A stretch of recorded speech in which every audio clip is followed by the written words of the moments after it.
안녕하세요. 감출 수 없는 운명 124번째. 오늘은 초년대운을 잘 받아 건축 설계사로 크게 성공하신 남자분 사주를 가지고 감출 수 없는 운명을 들여다보도록 하겠습니다. 먼저 어떤 사연인지 들어보시겠습니다.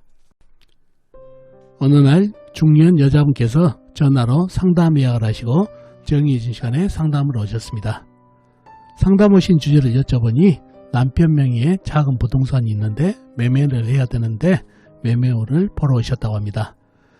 저는 매매원에 대해서 상세히 상담을 드리고 상담을 마치면서 그분 남편분 사주에 보이는 특이한 한 가지를 말씀드립니다. 사모님, 남편분 사주가 학문성이 대단하고 그 학문성이 일반 학문도 되지만 예적이나 기능 쪽의 학문으로서 상당히 발전을 가질 수 있는 사주입니다. 이쪽 방면에 권위가 있고 부와 명예를 가지고 가는 사주입니다 라고 말씀드렸더니 그분께서 말씀하십니다. 선생님, 그것이 남편 사주에 나오나요? 맞습니다. 남편이 어려서부터 수제 소리를 들을 정도로 공부를 아주 잘했고 서울대에 합격도 했습니다. 선생님 말씀대로 예기능을 가진 건축설계를 전공해 이 방면에 상당히 인정을 받았고 우리나라뿐 아니라 외국 유명 건물 설계도 많이 했습니다. 지금도 많은 일을 하면서 활동도 하고 있고요. 그런데 이런 게 남편 사주에 나오는군요 라고 말씀하십니다. 저는 그분 남편분 사주에 대해 좀 더 자세히 말씀드리고 상담을 마친 사이입니다.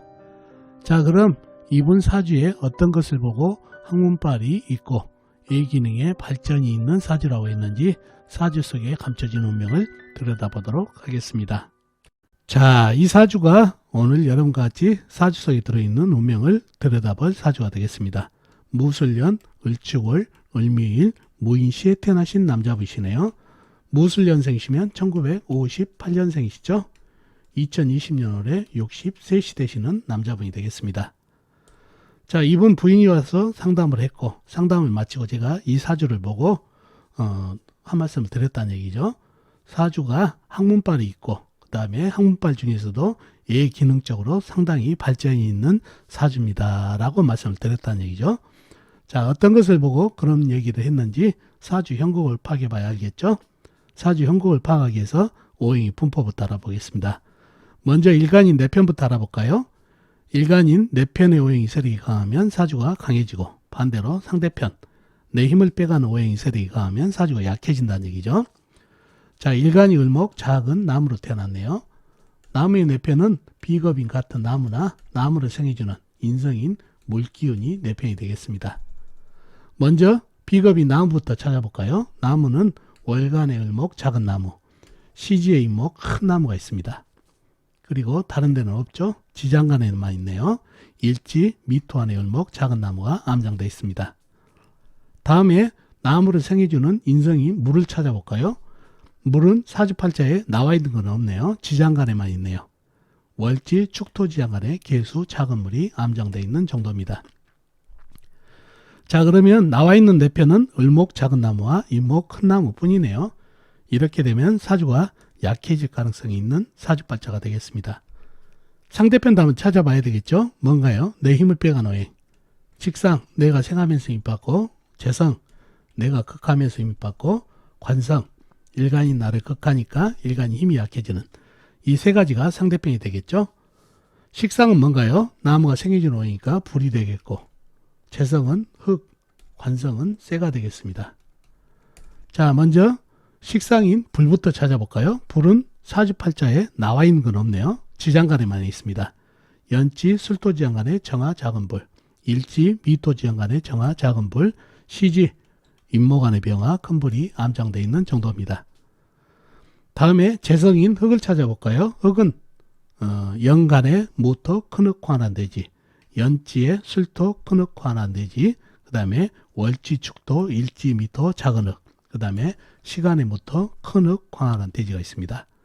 그리고 다른 데는 없고 지장가, 시지, 임목간의 무토가 암장되어 있고요. 사주에 재성인 흙기운이 상당히 많이 포진되어 있는 그런 형국입니다. 다음에 관성인 쇠를 찾아봐야 되겠죠. 쇠는 사주팔자에 나와 있는 건 없네요. 지장간에만 역시 있습니다. 연지 술토지장간에 신금 작은세, 그 다음에 월지 축토 지장간에 신금 작은세가 암장되어 있는 정도네요. 자, 그러면 상대편의 세력이 대단하죠. 특히 흙기운이죠. 무토, 술토, 무토, 큰흙, 그 다음에 축토, 미토, 작은 흙까지. 내 편이라고는 을목 작은 나무와 임목 큰 나무가 있지만은 흙의 세력이 더 강하기 때문에 나무가 밀려버리는 약한 사주가 됐네요. 약사주가 된 흙기운이 강해서 나무가 밀린 약사주가 되겠습니다. 자, 그럼 용신은 뭔가요? 용신은 임목이 되겠죠. 작은 나무보다는 큰 나무가 이 흙들을 대적해 줄 수 있고, 그 다음에 일간에게 힘을 주는 아주 훌륭한 녀석이 되겠습니다. 임목 용신이 되겠습니다. 자, 희신은 뭘까요? 운에서 오면 좋은 희신. 자, 이 사주는 잘 보셔야 돼요. 이 사주는 억부로 벌어서는 큰 오류가 있습니다. 이 사주가 흙 때문에 약해졌기 때문에 운에서 물을 받아가지고 수생목을 받아서 일간이 힘이 강해진다든가, 나무가 돌아가지고 일간에 힘을 보태줘서 강해진다든가, 그러면 좋은 게 아니다는 얘기죠. 이 사주의 병이 뭔지를 봐야 된다는 얘기죠. 물론 나무가 밀리지만은 나무하고 흙하고 상쟁을 하고 있어요. 그죠? 물론 나무가 약간 지금 밀리는 형국이죠. 그런데 운에서 물이나 그 다음에 나무가 가지고 일간에게 힘을 주게 되면은 이 흙들을 제압하는 게 아니라 흙들하고 더 큰 전쟁이 일어난다는 얘기죠. 그래서 일간 나무 기운을 키워줘 봐야 전쟁만 더 강해진다는 얘기예요. 그래서 물 기운하고 나무가 들어오면 좋을 것 같지만 억부로 좋지가 않습니다. 상쟁만 더 키워준다는 얘기죠. 이럴 때는 바로 통관을 시켜줘야 됩니다. 화해를 시켜줘야 된다는 얘기죠. 전쟁을 하고 있는 사주라 전쟁을 말려줘야 된다는 얘기죠. 나무와 흙이 전쟁을 한다. 자, 뭘로 말려줘야 되죠? 바로 불이죠. 목생화, 화생토로. 이렇게 통관을 시켜줘야 좋은 운이 된다는 얘기죠. 화평을 찾고. 그래서 불기운이 희신이 되겠습니다. 그래서 이런 사주를 잘 봐가지고 이렇게 상징하는 사주들은 통관을 해줄 때 좋은 운기란 걸 잘 기억해 두시면 되겠습니다. 자, 너무 약해버리면, 한쪽 오행이 약해버리면 그럴 일이 없지만 이 사주는 어느 정도 약하지만은 흙하고 충분히 전쟁을 할 수 있는 힘을 가진 사주라 더더욱 그렇습니다. 그래서 운에서 불이 들어오면은 통관도 되고 이 사주가 삼상격으로 변해버리죠. 목생화, 화생토 세 가지 오행으로 된 삼상격 사주로 변한다는 얘기죠. 그래서 운에서 불이 들어오면 삼상격, 종격, 귀격 사주가 된다는 얘기예요.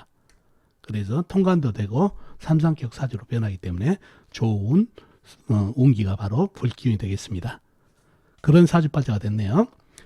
자, 보면은 이번 사주의 운기를 한번 보면은 7살 때부터 17 이렇게 병인, 정묘로 통대운이 들어오네요. 나무하고 불하고 같이 들어오면 이게 목생화를 시켜서 불기운이 더 강해진다는 얘기예요. 그래서 대운에서 불기운이 강하게, 목생화를 받은 불기운이 강하게 들어오기 때문에 사주가 삼상격으로 변하면서 통관이 되면서 좋은 대운을 만났습니다. 그러니 이 삼상격이 되면서 귀격, 북격이 되면서 학문빨도 생긴다는 얘기죠. 그래서 공부를 잘하게 된 그런 사주가 되겠습니다. 정격 사주가 되면서 더군다나 사주팔자의 흙기운이 상당하죠. 화개살이 상당합니다. 흙기운은 모두 화개살이라고 그러죠. 그래서 천간에 있는 흙들도 화개살로 봐줘야 된다는 얘기죠. 화개살이 발달되어 있다 보니까 이런 사주들은, 화개살이 발달한 사주는 예적, 기능적으로도 상당히 발전이 있는 그런 사주팔자가 된다는 얘기죠. 그리고 머리도 있고요. 그런 사주팔자가 됩니다. 그래서 어렸을 때 대운에서 이렇게 통과를 시켜준가 학문빨이 살아나면서 공부를 잘했고, 그래서 일반 공부보다는 이런 예기능 쪽에 공부를 하게 되면 상당히 발전이 있어서 이분이 바로 이런 형국 때문에 건축 설계를 해가지고 상당히 두각을 나타냈던 그런 사주팔자가 되겠습니다. 그래서 이 화개팔이 상당히 작용을 했던 그런 사주팔자가 됐네요. 자, 그랬고 또 중요한 거는 뭐냐면은 이 화개살이 재성이죠. 바로 화개살을 가지고 재물을 취해야 되는 사주팔자가 됐다는 얘기예요. 그래서 바로 화개판은 아까도 얘기했지만 예 기능을 얘기한다고 그랬죠. 그래서 예기 쪽으로 재물을 만들어야 된다. 그런 게 사주 속에 들어있는 암시가 있겠습니다. 그래서 이 사주는 대운에서 삼상격을 이루어줘서 귀격, 부격이 되면서 공부도 잘했고, 이 사주의 화개팔 때문에 예기능적으로 상당히 발달해서 건축 설계대에서 상당히 도가를 났다는 사주팔자가 되겠습니다. 자, 오늘 사주풀이는 나무하고 흙하고 전쟁하는 사주를 잘 통과시켜주는 대운을 만나서 삼상격, 종격 사주가 되면서 부귀하게 된 사주팔자를 풀어봤습니다. 자, 어떻습니까 여러분? 오늘 사주풀이 도움이 되셨나요? 도움이 되셨으면 좋겠습니다. 다음 시간에 뵙도록 하겠습니다. 안녕히 계세요.